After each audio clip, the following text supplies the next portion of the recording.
오늘 오후 경북 안동과 예천, 경남 하동, 충북 영동에서 동시다발적으로 산불이 났습니다. 주민 대피령이 내려진 가운데 야간 산불로 이어지자 4개 시군의 국가위기경보 심각 단계가 발령됐습니다. 강원도 정선 산불은 10만 제곱미터가 넘는 산림을 태우고 18시간 만에 꺼졌습니다. 봄철도 아닌데 전국적으로 연일 산불이 발생하는 원인 짚어봅니다. 정부가 화이자 백신 초기 물량 11만 7천 회분을 오는 26일 도입해 27일 의료진부터 접종을 시작합니다. 코로나19 신규 확진자 수는 이틀째 400명대를 유지했지만 재확산 우려는 여전합니다. 금고 이상 형을 받으면 의료 면허를 취소하는 의료법 개정안을 놓고 정부와 의료계가 또 대립하고 있습니다. 의사협회는 과잉 규제라며 철회를 요구했고 정부는 집단 행동에는 단호히 대응하겠다고 밝혔습니다.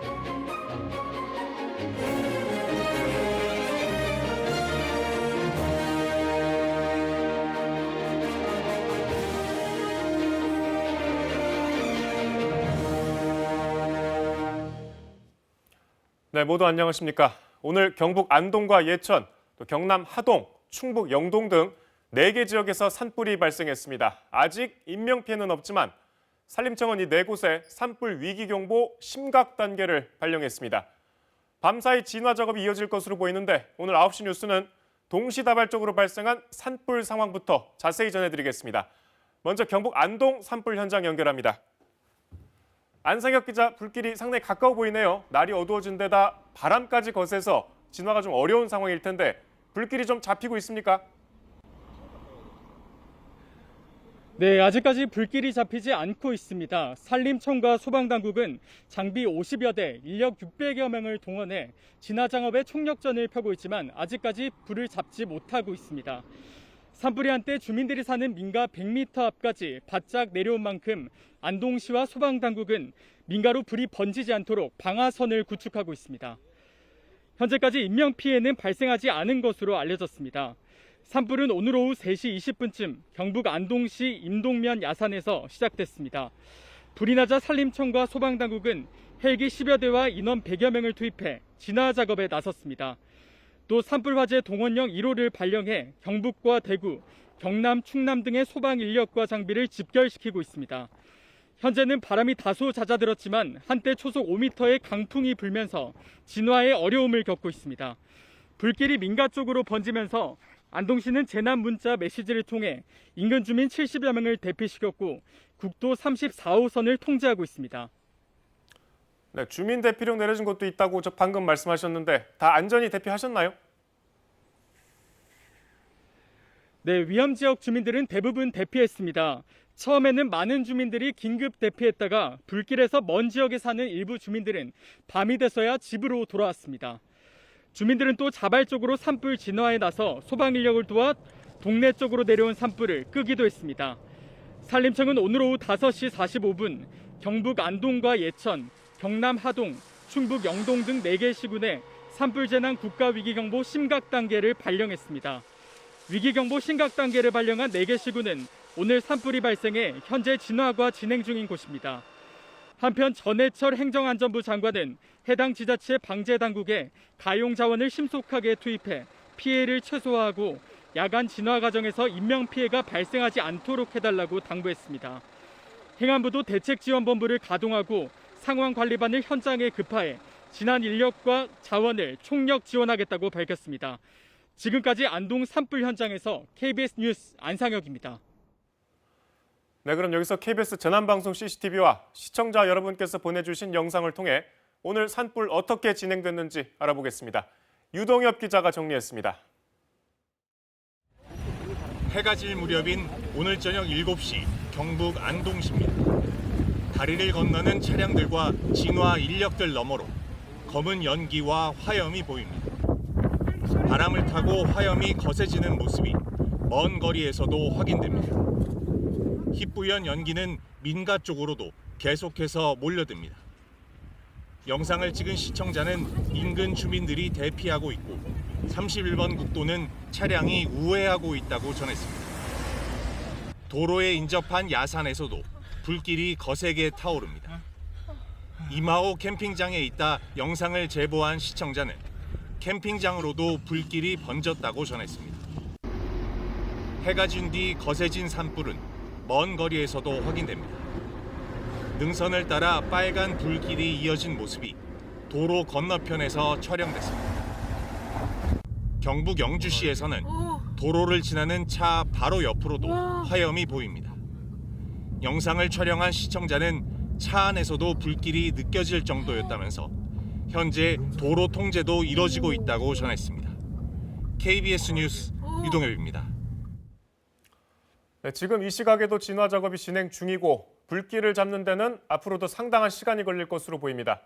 산림청 최병암 차장 전화 연결해서 종합적인 상황 알아보겠습니다. 자, 차장님 안녕하십니까?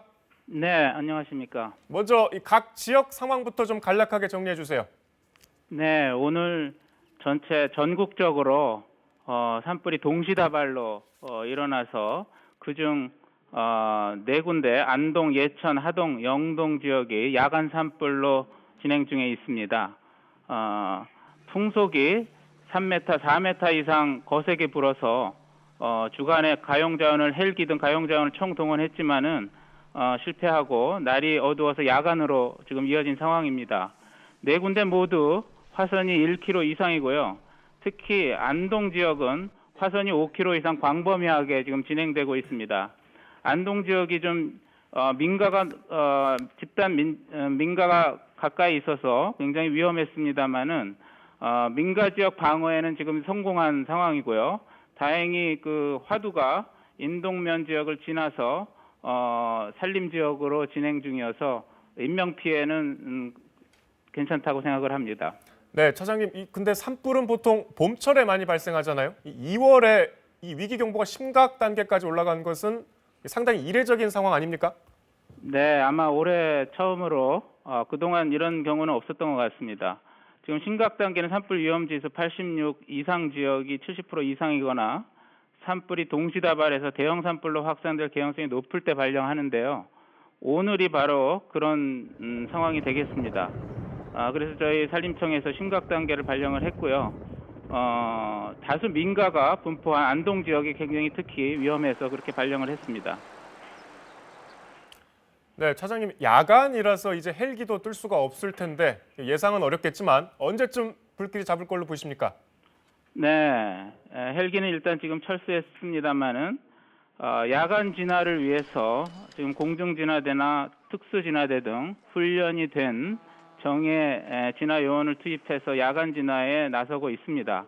헬기는 내일 날이 밝는 대로 네 군데 총 63대, 안동 지역은 23대가 되겠습니다. 이렇게 헬기를 투입해서 적어도 내일 오전까지는 진화할 수 있도록 할 계획입니다. 네, 차장님 말씀 감사합니다. 네, 감사합니다. 최병암 산림청 차장이었습니다. 강원도에서도 최근 산불이 잇따랐습니다. 나흘 전 양양에 이어서 어제 낮에는 정선에서 산불이 나서 18시간 만에 꺼졌습니다. 인명피해는 없었지만 축구장 17개 면적의 산림이 불에 탄 것으로 추산됩니다. 강풍 때문에 아직 안심할 수 없는 상황인데 정상빈 기자가 자세히 전해드립니다. 어제 오후 3시 50분쯤 강원도 정선군 열양면에서 산불이 났습니다. 민가 주변에서 솟은 불꽃은 바람을 타고 근처 산으로 옮아붙었습니다. 무슨 소리가 나길래 나와보니까 항상 불이 붙어 있더라고요. 그 당시에는 이미 손으로 끌 정도는 안 되거든요. 대형 헬기 10여 대 등 진화 장비와 소방 인력이 긴급 투입됐지만 큰 불길을 잡지는 못했습니다. 날이 어두워지자 헬기가 철수했습니다. 소방당국은 밤새 산불을 끄기가 어려워지자 주민들이 사는 지역에 불길이 넘어오지 않도록 방어선을 구축했습니다. 나무 그루터기에서 이제 타고 있던 불이 굴러내려올 경사가 세니까 굴러내려올까 봐 지금 민가부를 이제 우선적으로 지금. 오늘 새벽 바람이 잦아들면서 산불은 번지지 않았습니다. 산림당국은 날이 밝자마자 헬기 14대를 집중 투입해 발화 18시간 만인 오늘 오전 9시 40분쯤 불길을 잡았습니다. 예보와 달리 바람이 약한 데다 산불이 민가 반대편으로 이동하면서 인명과 재산 피해를 막을 수 있었습니다. 이번 산불로 12만 제곱미터, 축구장 17개 넓이의 산림이 불에 탄 것으로 추산됐습니다. 산림당국은 실화 가능성이 있다고 보고 화재 원인을 조사하고 있습니다. 민가 뒤쪽에서부터 이제 불이 나서 위로 올라갔기 때문에 그럴 가능성은 충분히 있습니다. 산림당국은 산불이 꺼진 지역에 여전히 강풍특보가 내려져 있어 내일 오전까지 진화 인력을 배치해 감시 활동을 이어가고 있습니다. KBS 뉴스 정상빈입니다. 앞서 보신 대로 밤이 문제입니다. 소방 헬기가 뜰 수 없기 때문인데 이 산불이 민가로 번지지 않도록 밤새 총력전이 이어질 것으로 보입니다. 자, 현장 상황도를 통해서 진화 작업이 어디서 어떻게 진행되고 있는지 자세히 알아보겠습니다. 김성환 기자입니다. 산불 위기경보 심각 단계가 내려진 경북 안동과 예천, 경남 하동과 충북 영동 4곳은 모두 야간 산불로 이어졌습니다. 산림청은 주간 진화가 더 이상 어렵다고 판단한 오후 5시 45분에 이례적으로 심각 단계를 발령했습니다. 야간엔 진화 헬기가 뜨지 못하기 때문입니다. 산불 규모가 가장 큰 경북 안동시 임동면 망천리, 대응 2단계를 발령한 소방청은 경북과 대구, 경남 등지에도 동원령을 내려 국가소방력의 5%를 가까운 이마댐 옆으로 집결시켰습니다.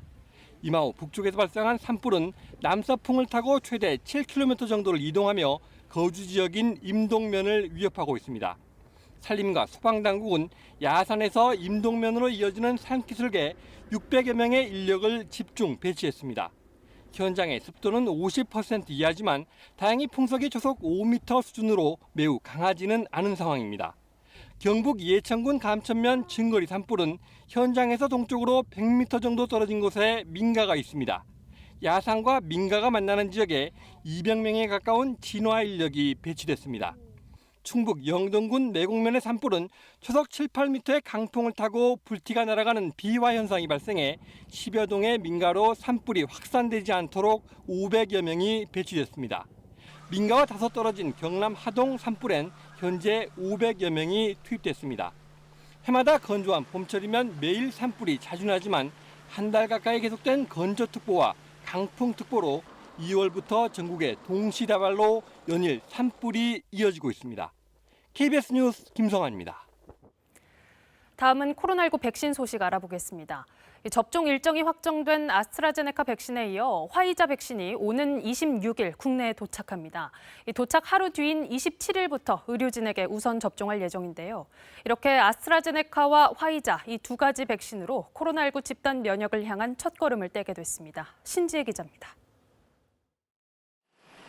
화이자의 코로나19 백신이 오는 26일 국내에 들어옵니다. 초기 물량은 약 5만 8,500명, 11만 7천 회분으로 접종은 하루 뒤인 오는 27일부터 시작됩니다. 우선 접종 대상은 일선에서 코로나19 환자 치료를 맡고 있는 의료인들입니다. 그동안 화이자 백신 초도 물량 도입 일정은 이달 초에서 다음 달 초로 계속 미뤄졌는데 도입 닷새를 앞두고 뒤늦게 결정된 겁니다.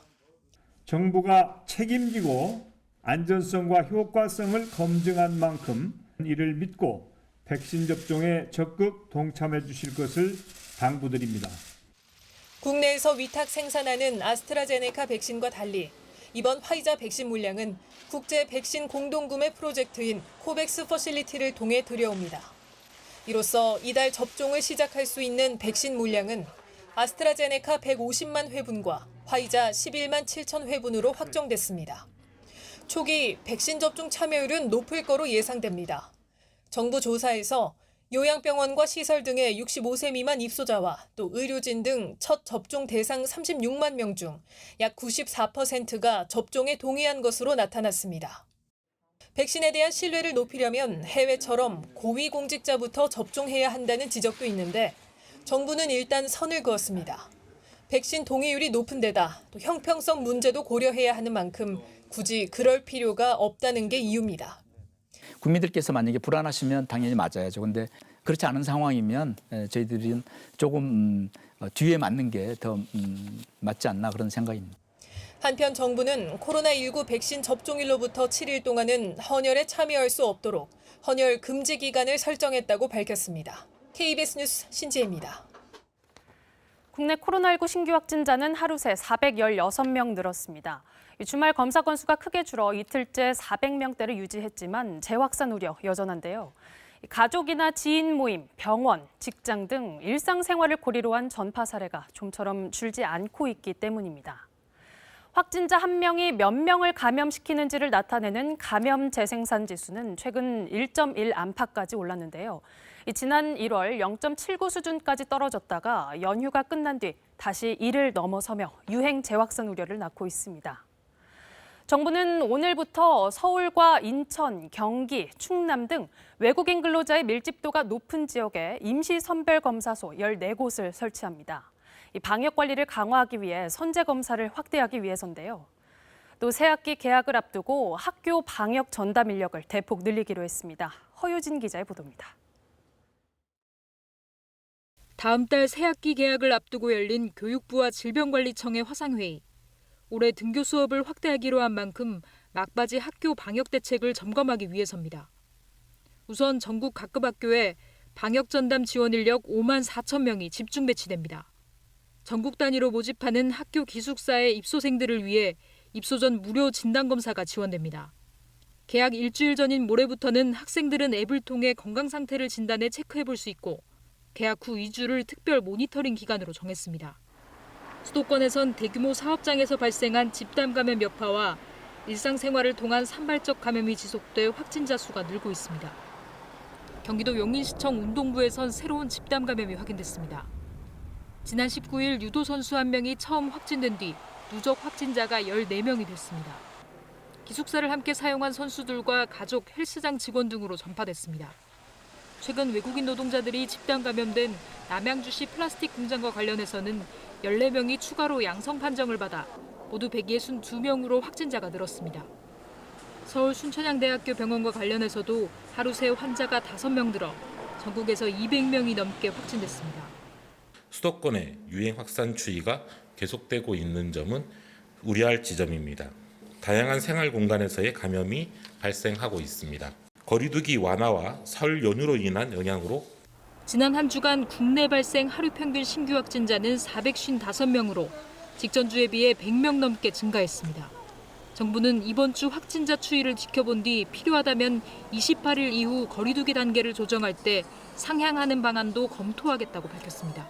KBS 뉴스 허유진입니다. 의사가 금고 이상의 형을 받으면 의료 면허를 취소하는 내용의 의료법 개정안에 대해 의료계 반발이 거센데요. 의료계는 이 법이 의결되면 백신 접종과 관련한 의정 협력은 무너질 것이라며 철회를 요구했습니다.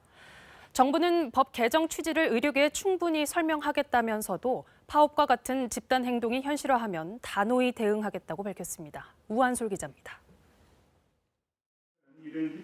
의료법 개정안 논의에 의료계가 반발하자 정부는 강한 유감을 표명했습니다. 교통사고만 내도 의사 면허가 무조건 취소되는 것처럼 사실을 호도하고 있어 개탄을 금할 수 없습니다. 특히 16개 시도의사회가 개정안이 국회 법제사법위원회를 통과하면 총파업 등에 나서겠다고 한 것에 대해서는 집단행동이 현실화하면 행정력을 동원해 단호하게 대응하겠다고 맞섰습니다. 의정협의체 파트너인 권덕철 보건복지부 장관도 개정안의 영향을 받는 건 일부 소수의 의료인에 불과하다고 지적했습니다. 절대 다수의 의료인들은 이런 법의 개정이 전혀 문제가 없습니다. 국민들의 어떤 그 안전 문제 그런 차원에서 하는 겁니다. 이에 대해 의협 관계자는 모든 범죄에 면허 취소를 적용하는 건 과잉 규제라는 입장이라며 현재로선 집단 행동과 관련해 결정된 건 없지만 가능성이 언급될 정도로 반발하는 의견이 있다고 전했습니다. 다만 코로나19 상황이 엄중한 만큼 백신 접종 거부 등은 고려하지 않고 있다고 밝혔습니다. 백신 접종 준비 상황을 점검하는 자리에서 의사협회는 이 법안이 의결되면 코로나19 진료, 또 백신 접종과 관련한 의정 협력 체계가 무너질 거라고 경고했습니다. 의료계 또 이런 어떤 문제의 심각성을 국회, 특히 여당 쪽에 적극적으로 좀 말씀하셔서 이것이 정말 불행한 사태로 가지 않을 수 있도록. 반면 정부는 백신 접종이 코로나19를 극복하는 중요한 분기점인 만큼 의료계가 적극적으로 협조해 줄 것을 요청했습니다. 앞서 국회 보건복지위원회는 지난 19일 금고 이상의 형을 선고받은 의사의 면허를 취소할 수 있는 의료법 개정안을 의결했습니다. KBS 뉴스 우한솔입니다. 앞서 코로나 백신 관련 소식 전해드렸는데 아직 궁금한 내용들 많으실 겁니다. 국립암센터 김호란 교수에게 직접 물어보겠습니다. 어서 오십시오. 안녕하세요. 이제 백신의 시간인 것 같습니다. 좀 돌발 상황도 있을 수 있겠죠? 예, 그렇습니다. 우리가 먼저 시작하는 아스트라제네카 백신은 화이자 백신보단 드물지만 10만 명당 1명 정도 아나필락시스가 있을 수 있습니다. 그래서 접종하는 기관에서는 에피네프린 주사약도 준비해야 되고 또 접종 후에 15 내지 30분 정도 관찰하고 또 만약에 생길 수 있는 중증 이상 반응에 대비해서 연계할 수 있는 병원도 미리 마련하는 것이 중요하겠습니다. 이 65세 이상 고령층은 좀 접종이 늦춰졌잖아요. 언제쯤 맞을 수 있을까요? 아무래도 이제 미국에서 끝나는 임상시험이 3월 말이기 때문에 그때쯤 결과를 봐야 될 거고요. 혹시 그때 결과에서 아스트라제네카 백신이 고령층에 대해서 효과가 좀 떨어진다라고 하면 우리나라에 2분기에 들어오는 화이자나 모더나 백신을 맞출 수도 있을 것 같습니다. 예, 이 지난 독감 백신 때 좀 부작용 우려 논란이 좀 있었습니다. 예. 이번에는 좀 어떻게 보십니까? 예, 아무래도 이번에도 좀 걱정스러운 부분들이 있는데요. 정부에서 좀 투명하고 신속하게 소통을 하는 것이 필요하고 그런 거를 전담하는 전담 조직을 미리 준비하는 것이 필요하겠습니다. 어쨌든 백신의 목표는 집단 면역 아니겠습니까? 얼마나 맞아야 됩니까? 국민들이. 예, 보통 70%를 이야기하는데 70% 면역을 가진 사람이 생기려면 적어도 80%에서 90%는 예방접종을 맞춰야 됩니다.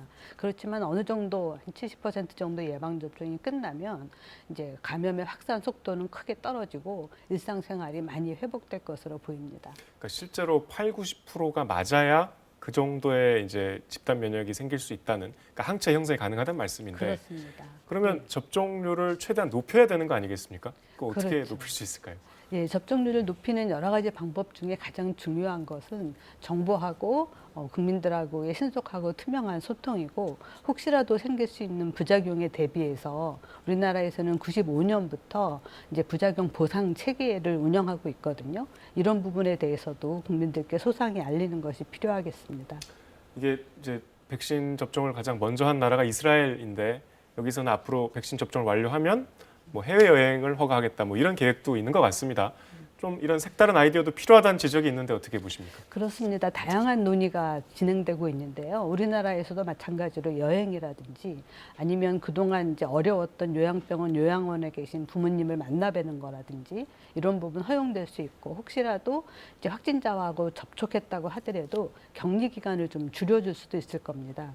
그리고 지금 이제 의료기관이나 요양병원에서 종사하시는 분들은 일주일에 한두 번 정도 검사를 받아야 되니까 그 부담이 굉장히 크거든요. 그런 것도 횟수를 크게 줄일 수 있을 것으로 보입니다. 마지막으로요. 그래도 아직 좀 불안하다. 이런 분들도 분명히 계십니다. 예. 좀 한 말씀 해주시죠.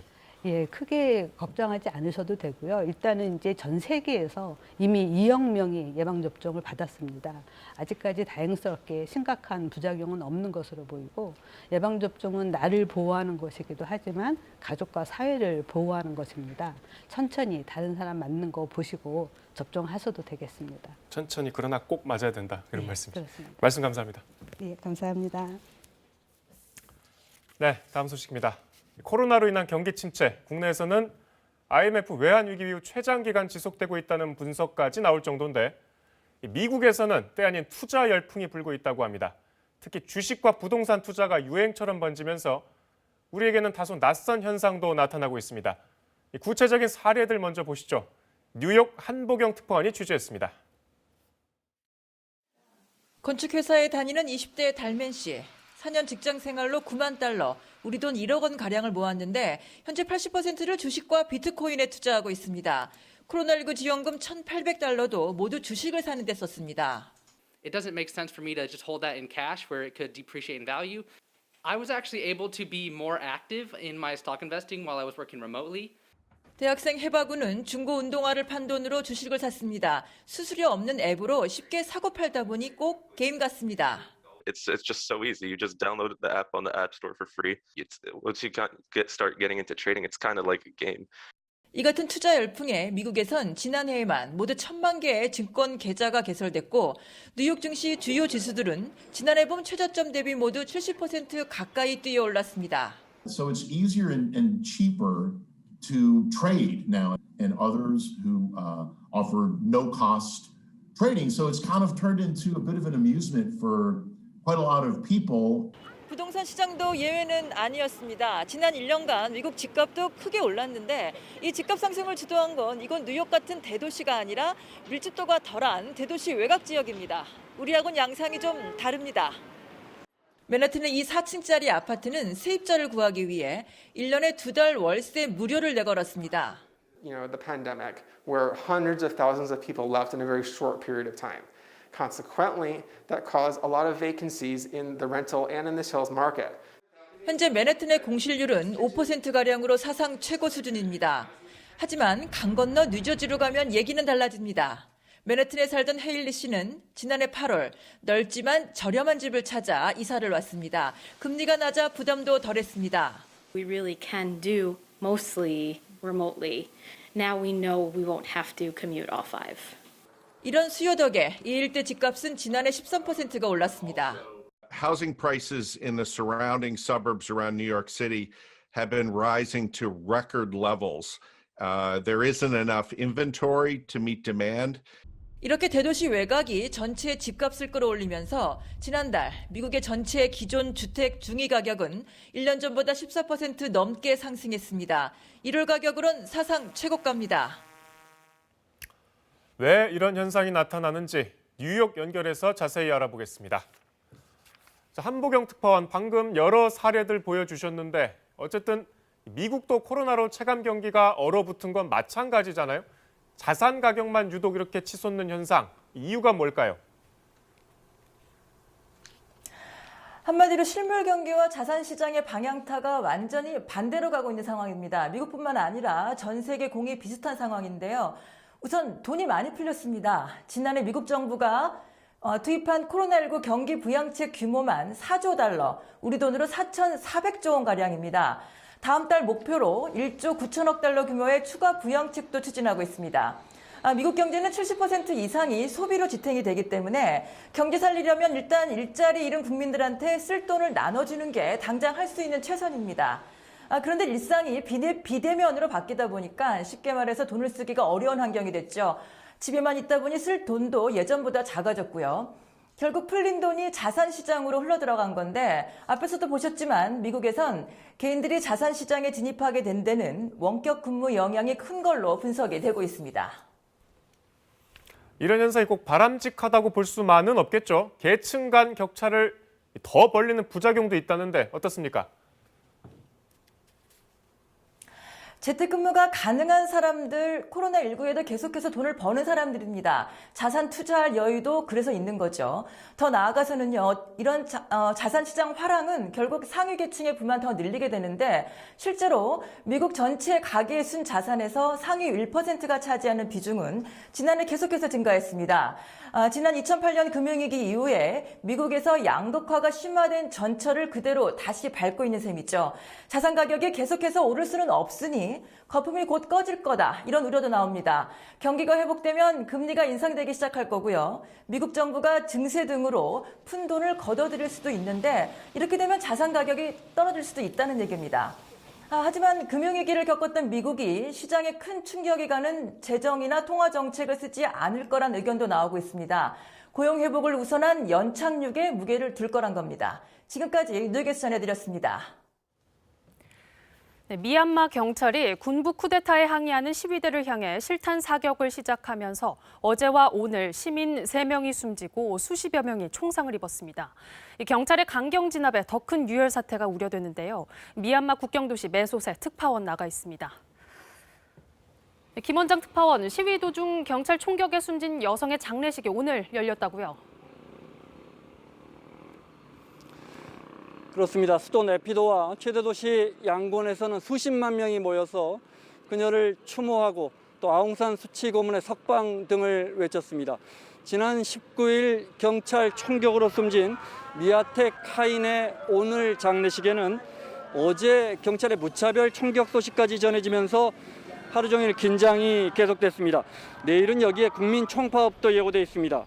어젯밤에는 양곤에서 지역 순찰을 돌던 시민 자경단이 경찰이 쏜 총에 맞아 숨졌습니다. 이에 앞서 어제 만달레이에서는 경찰이 진압 과정에서 실탄을 난사했습니다. 10대 1명 등 2명이 경찰이 쏜 총에 머리 등을 맞아 숨졌습니다. 또 30여 명이 총상을 입고 병원으로 옮겨져 치료를 받고 있습니다.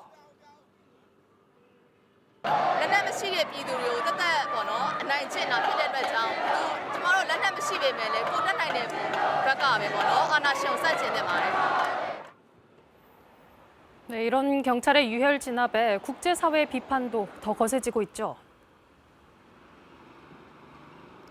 그렇습니다. 유엔은 어제 총격에 대해서 용납할 수 없다. 또 미 국무부는 우리는 미얀마 시민 편이다 이런 입장을 분명히 했습니다. These are hardened troops, and so the possibility of a nightmare occurring, of a tragic loss of life, as we have seen in the past.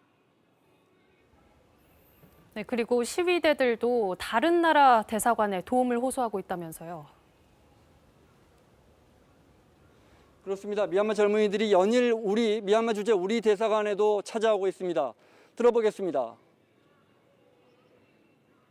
경찰들이 다 무기를 가지고 있는데 우리는 우리밖에 없습니다. 우리한테 힘이 되어주고 제발 우리를 좀 살려주세요. 우리나라를 살려주세요. 미얀마에는 한국에서 일하고 싶어서 또 한류를 좋아해서 우리말을 배우는 젊은이들이 아주 많습니다. 우리 청년들이 지금 민주화를 위해 거리에 나왔습니다. 우리가 대한민국의 한류를 사랑하고 응원해 주듯이 우리의 민주화를 위해 응원해 주시기 바랍니다.